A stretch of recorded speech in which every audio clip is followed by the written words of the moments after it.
Welcome. I'm here today with my friend Bridgette Simmonds, and she is a powerful and engaging keynote speaker, known especially for her ability to sort of tie together various threads that appear during a conference into a bold, action-packed conclusion.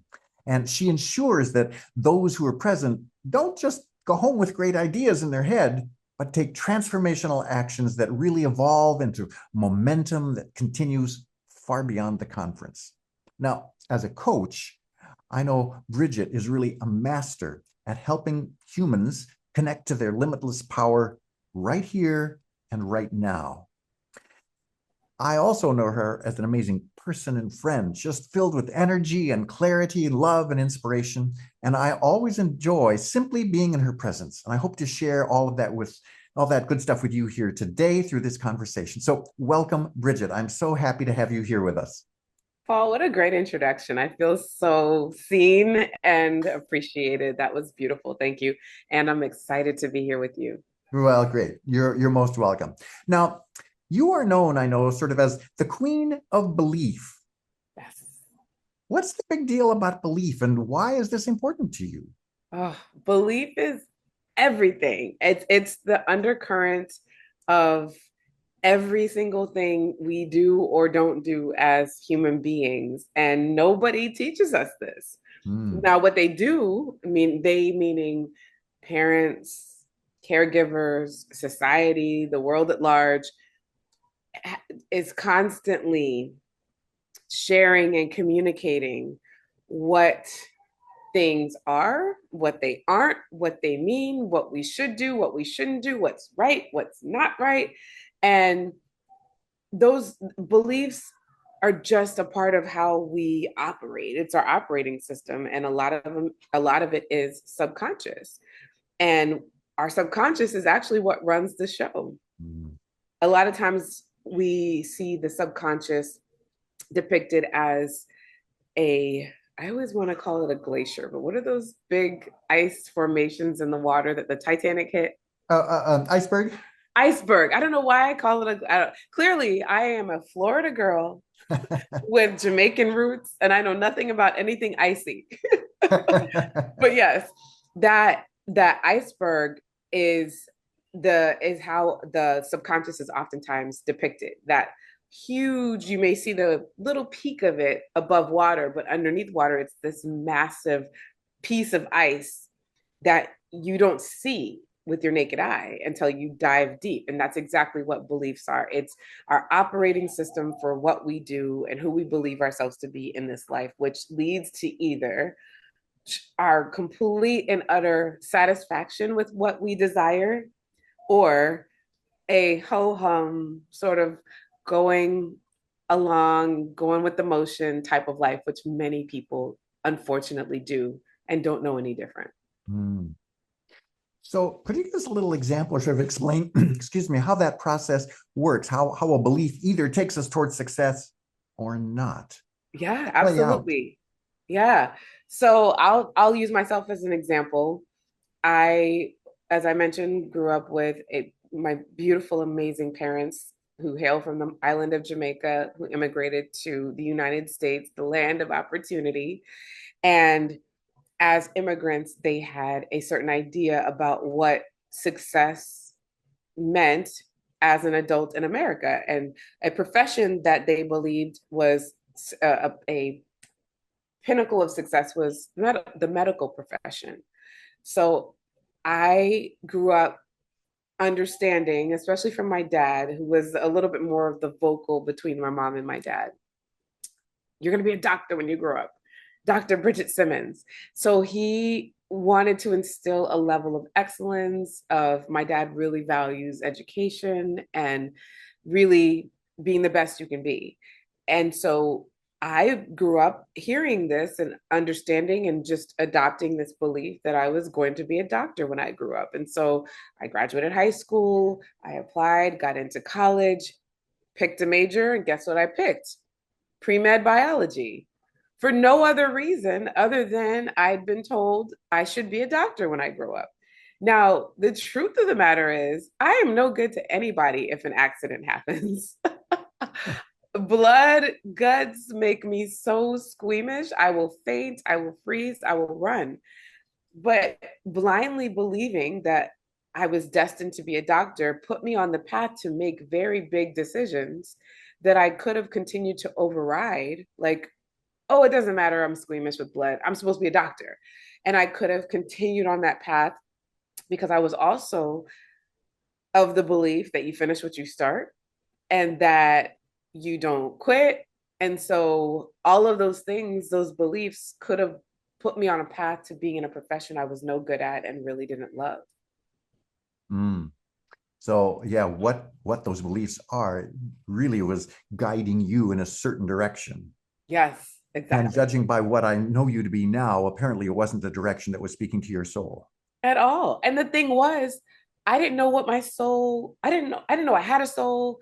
I didn't know, I mean, I may have known that, but I didn't wasn't in touch with any conversations of Mm. my soul speaking because my Yeah, parents were speaking. And as young people, under the care of our parents or our caregivers, that is the nature of life, is that we only look to them to survive, to live, to eat for our formative years. And they raise you and speak to you and deliver beliefs to you based on what they believe and what they've been taught. And so unless adults who birth children or care for children have a sense of understanding that we all are born with this inner knowing and with a particular set of gifts, and to actually stoke that and pull those gifts out even if they differ from what you dream of for that child, that is actually the highest form of potentially rearing a human, to be able to know that they have a soul speaking to them and to put them in position to allow that those flames to be fanned to ultimate aligned success. But it's nobody's fault because most of us don't know that. So we just do the best we can, passing down beliefs that help a person to become healthy, happy, and whole, if we're so lucky. Because then there's other households that may not have that opportunity as well, because there may be pain and there's other beliefs and involved in those types of setups. So beliefs run the show. yeah, And when we are aware of that, we can really be so powerful in charting our own course. yeah. So been a lot of words sort of running through my mind as you were discussing this. And I'm curious to know sort of how they play together or what the differences are or how you define these words. Words like ideas and thoughts and beliefs. And maybe we could even throw truth in there. We haven't talked exactly about that, but how do those things play together? What do they mean for you? Wow, I love that. Ideas, thoughts, beliefs, truth. So, an idea, and this is according to me, an idea is an inspired thought. To Okay. me, it's like a spark of, and even people do that. I have an idea, you know, where something hits you, usually in response to a challenge or a question or something that we need to have happen. Like every single thing that we can look around our home or the earth is is a thing with someone's idea. Water in a bottle, clearly water came from the ocean and rivers and streams, and before bottles, I'm sure people were picking it up with their hands and they were like, this isn't efficient. So then someone probably made up a cup and they're like, this is great, I don't have to use my hands.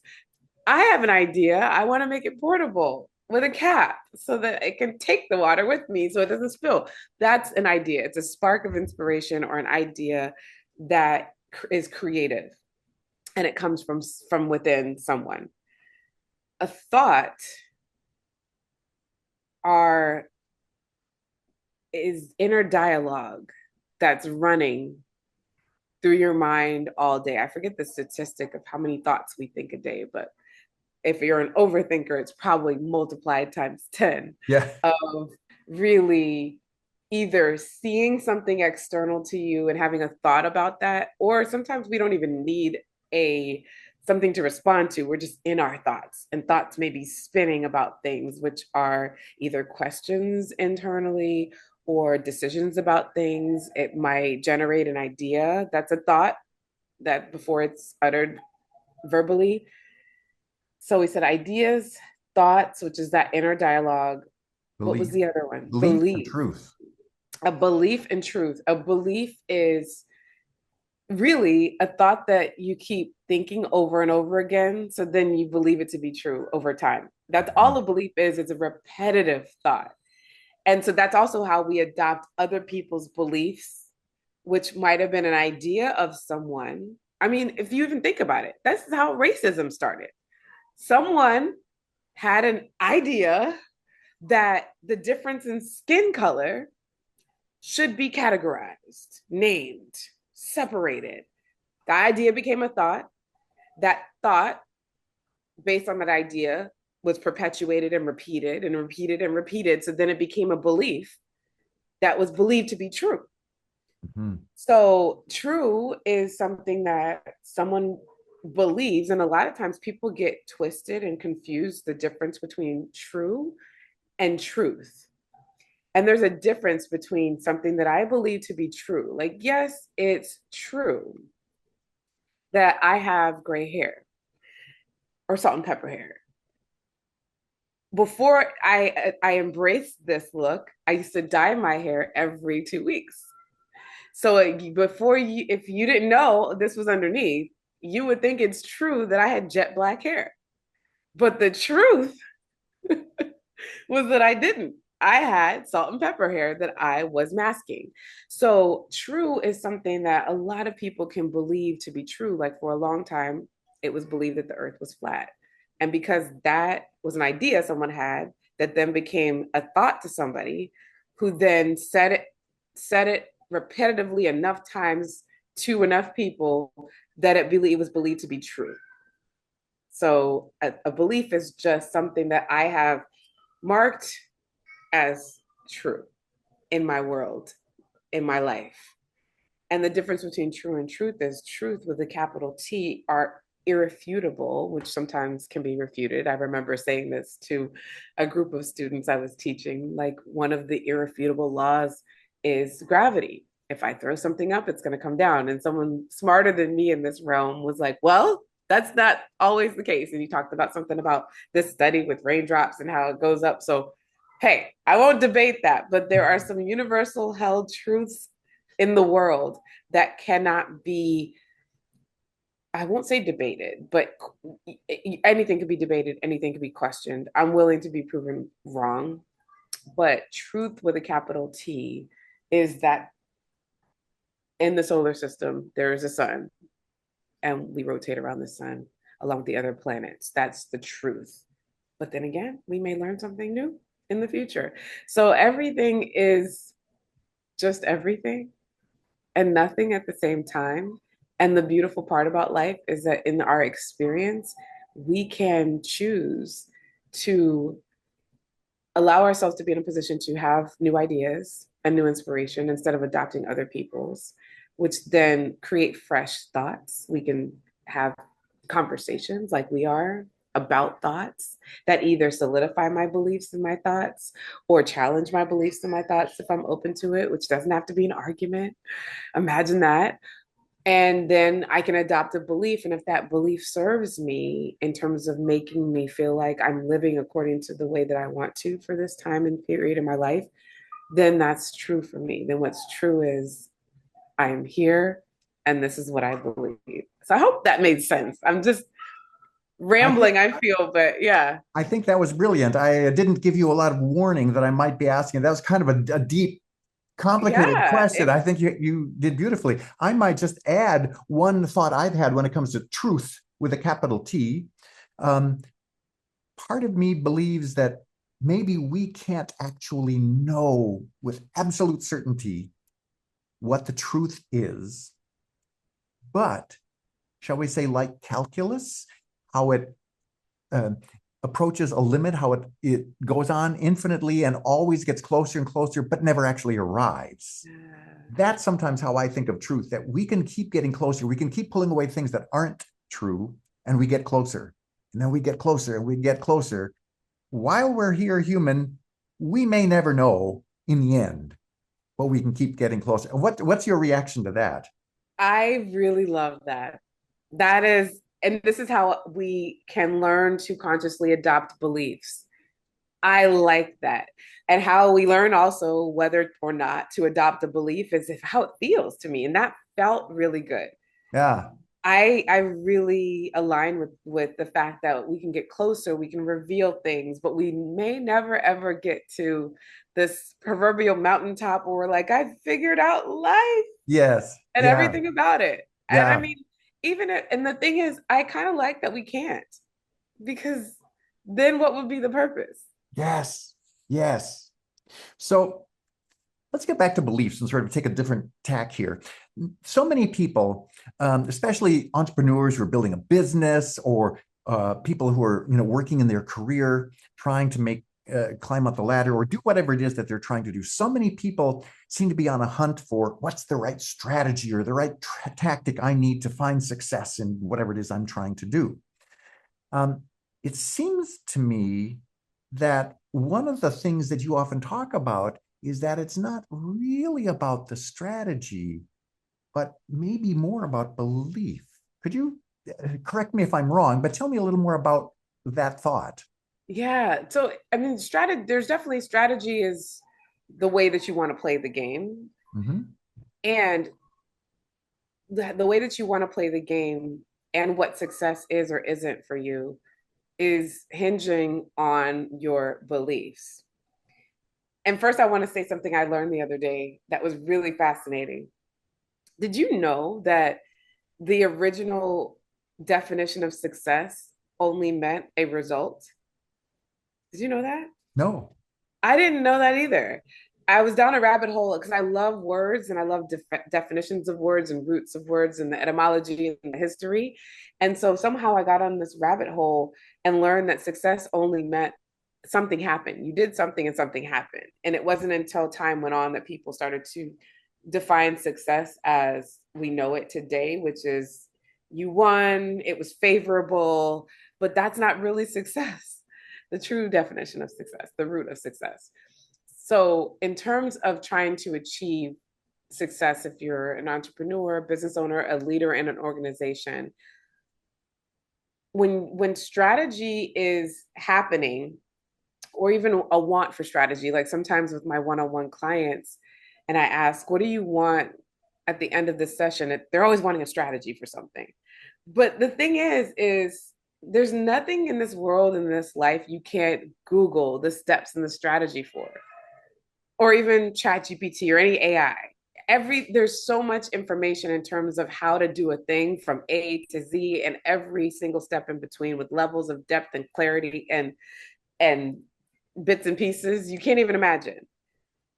And with so much clarity on what to do and how to do things, which is the strategy, how come more people aren't successful and aren't seeing it through? And what I believe is how we see ourselves, our identity, what we believe to be true about who I am and what I'm capable of dictates my ability to even enact the strategy to begin with, to see it through, to edit it if need be, to drop it if need be without any sense of judgment about that. So everything, every single thing starts with who am I? What do I believe is possible through me Mm. and with me? And if I have a sense of I'm passionate about supporting people in engaging their personal power to experience life on the most amazingly beautiful levels ever, because that's all of our birthright to do. If I believe that, then when I'm creating or being given a strategy, the likelihood of me seeing it through, even when times get so tough and questionable and hard, is more probable than if I have no sense of who I am, or even differently, my belief about myself is that I always fail at things. Things never seem to work. No one ever wants to help me out. If those are the beliefs running through my mind and thoughts running through my mind on the basis of those beliefs, then this strategy is going to be extremely challenging and harder than it needs to be. So examining who you are, like a lot of people want to start with, what should I do? Or how, or they get stuck on the how. How do I do that? How do I create this business? How do I create success in my business? And it's really not how, it's who. Who Hmm. do I need to become? Who do I need to believe is about, who do I need to believe myself to be? What do I need to believe about myself, about life, about business, about the world? And even if I don't fully engage in the belief yet, I can start to move towards a direction in a different way than if I didn't examine my beliefs. Wow. Yeah. Thank you. That's pretty powerful. It sounds like it's these limiting beliefs that we have, which are the problem. Yeah. And the interesting thing about limiting beliefs, in my experience working with clients, is so often our limiting beliefs are the ones that are unconscious, that we don't know are really there. And I'm just wondering, how do you, in your work, help people make those unconscious beliefs conscious? Mm. Playfully.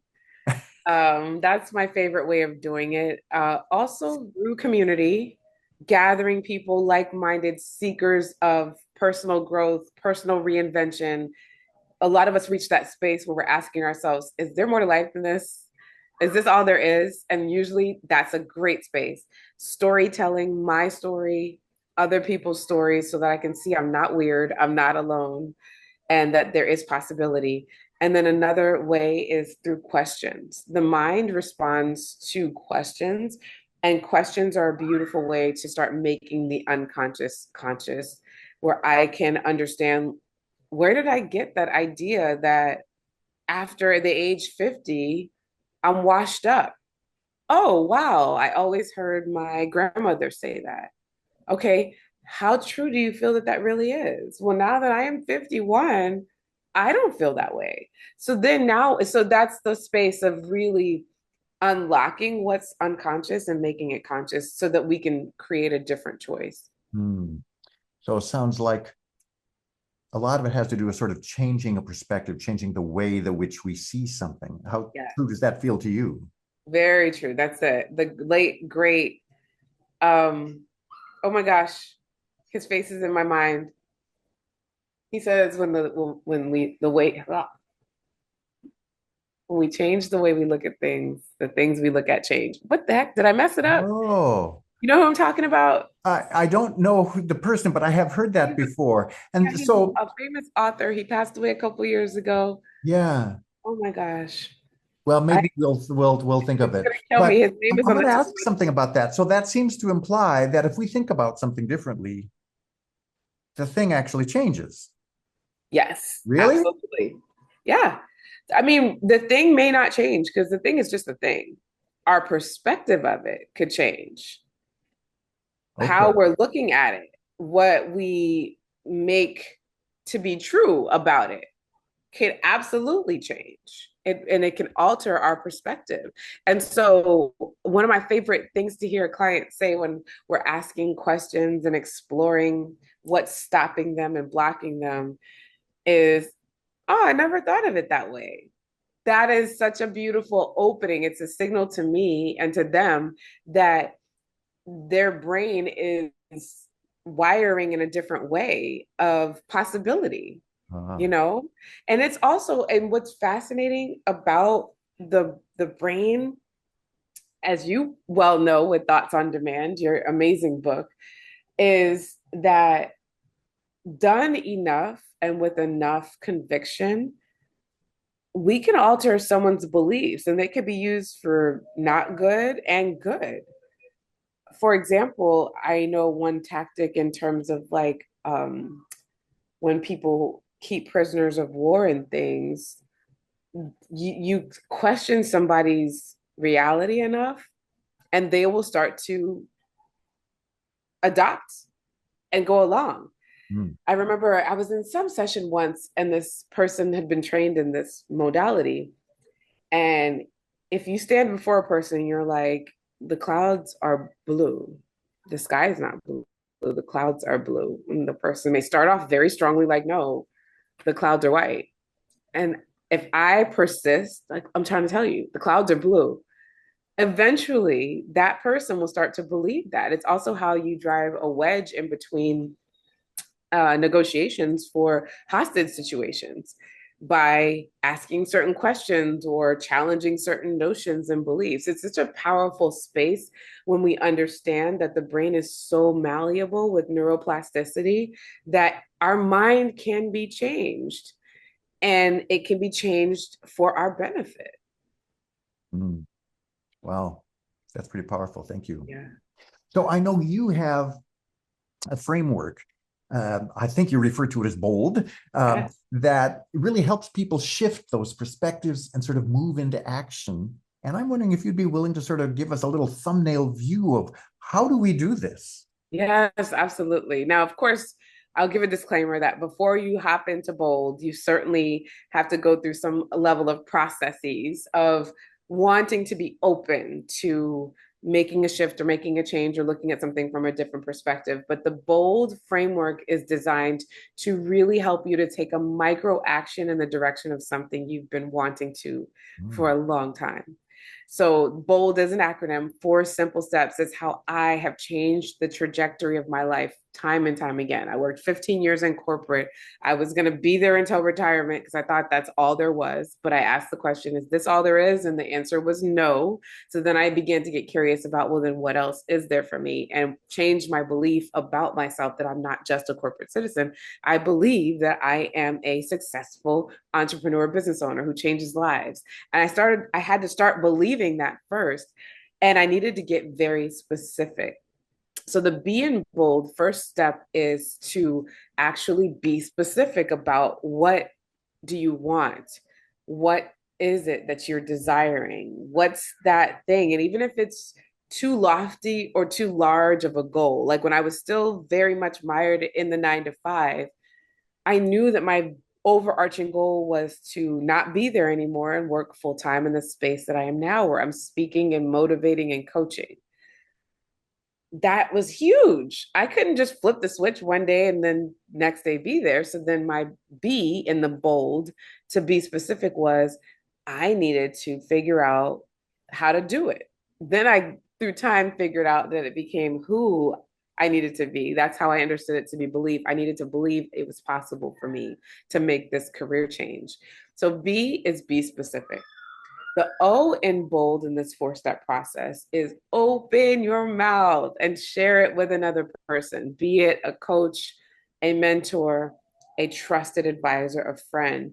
The reason for this step is when you keep things to yourself, like, man, I would love to quit this job and do speaking full time. If I kept that to myself, the likelihood of me moving it forward is slimmer than if I shared it with someone else who could potentially hold me accountable.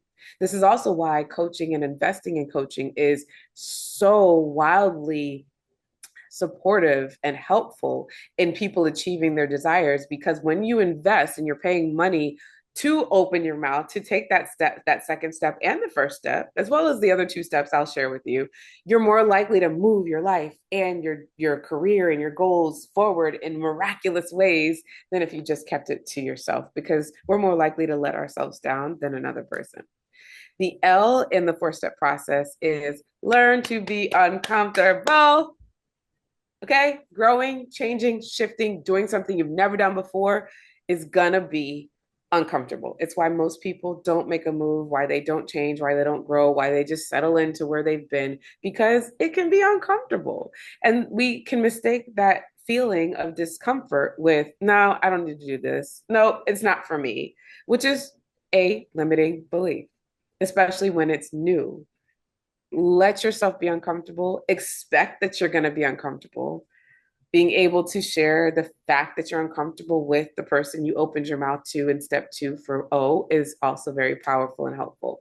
And then finally, D, step 4, I paired together 2 moves because it doesn't allow space to think about it. And it makes you just move the needle in a way that makes you feel so proud of yourself. And that's decide and do it is wow. bold.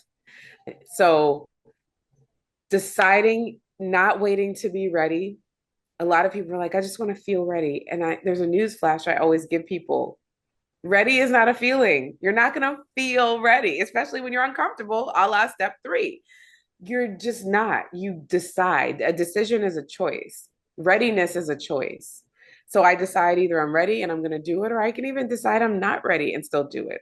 But to decide and then take an action. And that micro action is that specific thing that you're wanting to do that you did in step 1. So be specific, open your mouth, learn to be uncomfortable, decide and do it is my 4-step process to create bold, intentional actions, to question the belief systems that you have in order to shift your life and reinvent your life in ways that will just astonish you. Wow.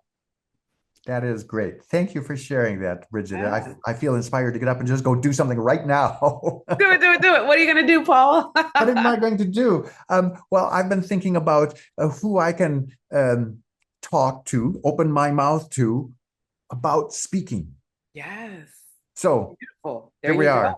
There we are. I Yeah. think there's some emails in my future here.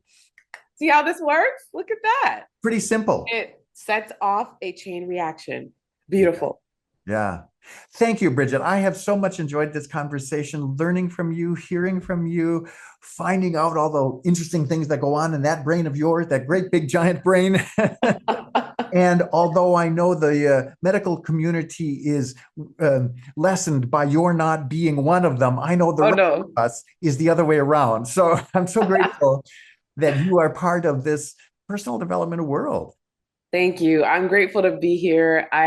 It's no, the medical community is grateful I said no, for sure. I wouldn't have been any good. But what's beautiful about that is in certain regards, I wasn't too off base because what I do believe I am gifted at is healing people's very painful places of stuckness and fear that tends to really keep us in places that we don't want to really be, but the years just pass and pass and pass. And the graveyard is so full of people that had so many incredible ideas that could have impacted everything from their own household to their community to the greater world at large. And because of what they believed to be true that may have been limiting them, they died with their dreams inside of them. And so, as much as I can impact and inspire anyone who wants to listen to me to take those micro actions that create the momentum that lead to a beautifully lived and experienced life, then I have fulfilled my own desires because of the bold moves that I decided to make. So thank you so much for having me. This has been a pleasure. I look forward to next time we talk. Thanks so much, Bridget. Thanks, Paul.